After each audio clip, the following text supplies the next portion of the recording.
नमस्कार, home maker निशामध्ये तुम्हा सगळ्यांचं खूप खूप स्वागत आहे। आज मी बनवणार आहे म्हशीच्या चिकापासून खरवसवडी।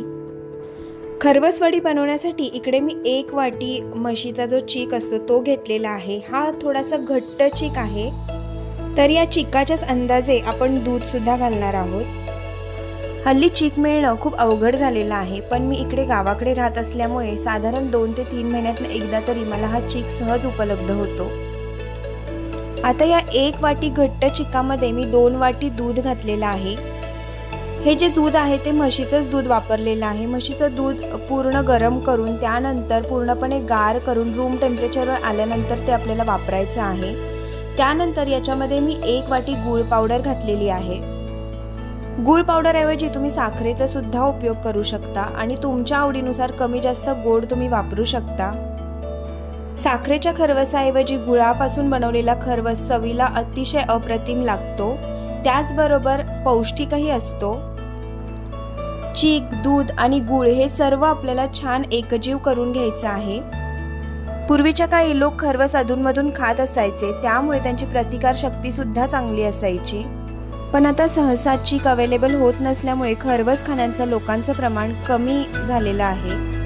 त्यामुळे बऱ्याच लोकांना शरीरातील पांढऱ्या पेशी कमी होण्याची समस्या जाणवते। तुम्ही जर अधूनमधून खरवस खात राहिला तर शरीरातल्या पांढऱ्या पेशींची समस्या तुम्हाला जाणवणार नाही। त्यामुळे शक्य झाल्यास 2 ते 3 महिन्यातून एकदा तरी खरवस हा खाल्लाच गेला पाहिजे। तयार खरवसाचं मिश्रण मी इकडे एका केकच्या टीनमध्ये घालून घेतलेलं आहे। तयार मिश्रणामध्ये आता तुमच्या आवडीनुसार वेलची पावडर आणि केशर घालून घ्यायचं आहे। आजचा हा खरवस आपण कुकरमध्ये बनवणार आहोत, त्यासाठी कुकरमध्ये तळाला थोडंसं पाणी घालून घेतलेलं आहे। त्यावरती आता आपण केक टीन ठेवून घेणार आहोत। त्याच्यावर झाकण ठेवून कुकरला साधारण आपल्याला याच्या 3 शिट्ट्या करून घ्यायच्या आहेत। आपला खरवस इकडे तयार होत आहे, तोपर्यंत मी तुम्हाला काही माझी खरेदी दाखवणार आहे। मला घर सजवण्याची फार आवड आहे, त्यामुळे घर सजवण्यासाठी अधूनमधून मी अशा काही वस्तू घेत असते। तर आज मी मीशोवरून मागवलेलं आहे हे आर्टिफिशियल प्लांट आणि या प्लांटची क्वालिटी मला किमतीच्या मनाने खूप आवडली, त्यामुळे म्हणलं याचा रिव्ह्यू तुमच्याशी शेअर करावा। गेल्या वर्षीच मी माझ्या घरातील जुन्या गळक्या माठाला कलर दिला होता आणि त्यामध्ये एक झाड सुद्धा लावलं होतं, पण त्याला ड्रेन होल न केल्यामुळे ते झाड त्याच्यामध्ये टिकलं नाही। तर त्याच माठामध्ये आता मी रेती भरून हे आर्टिफिशियल प्लांट लावण्याचं ठरवलेलं आहे।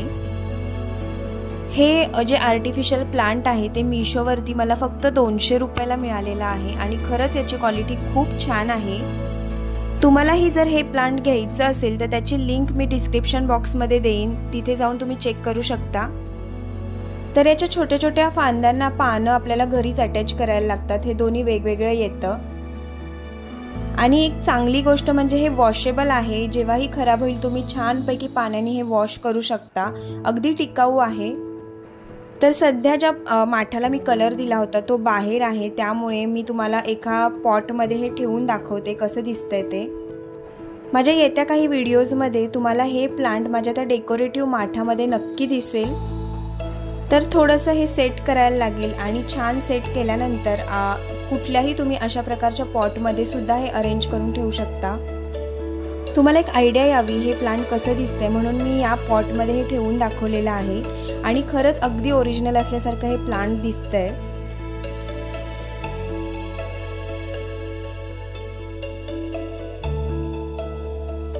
आता इकडे मी एक डस्टबिन हॅक तुमच्याशी शेअर करणार आहे।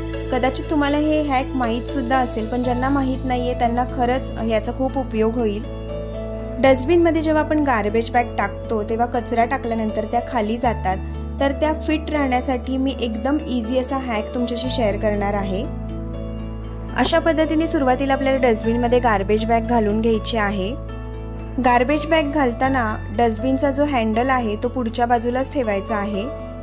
पूर्ण गार्बेज बॅग घालून झाल्यानंतर झाकण लावून हा जो हँडल आहे तो आपल्याला मागच्या बाजूला घालायचा आहे।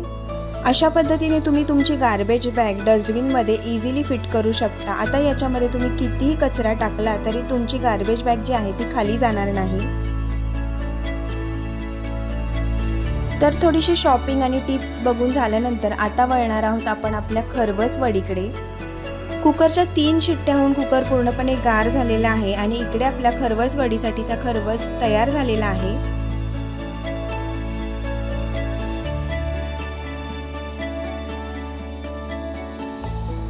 आता सुरीच्या साहाय्याने आपण याच्या मस्तपैकी वड्या पाडून घेणार आहोत। किती सुंदर प्रकारे वड्या पडतात तुम्ही बघू शकता।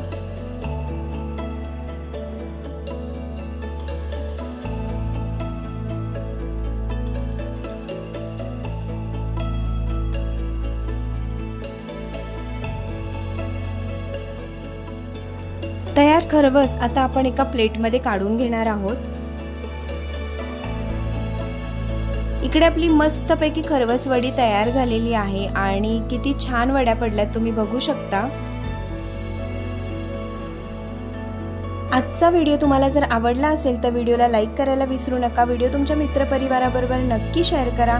माझ्या चॅनेलवर पहिल्यांदाच व्हिडिओ पाहत असाल तर चॅनेलला सबस्क्राईब करा आणि बेल आयकॉनवरती प्रेस करायला विसरू नका, म्हणजे माझ्या व्हिडिओजचे अपडेट तुम्हाला मिळत राहतील। भेटूया अशाच छानशा नेक्स्ट व्हिडिओमध्ये। तोपर्यंत बाय बाय।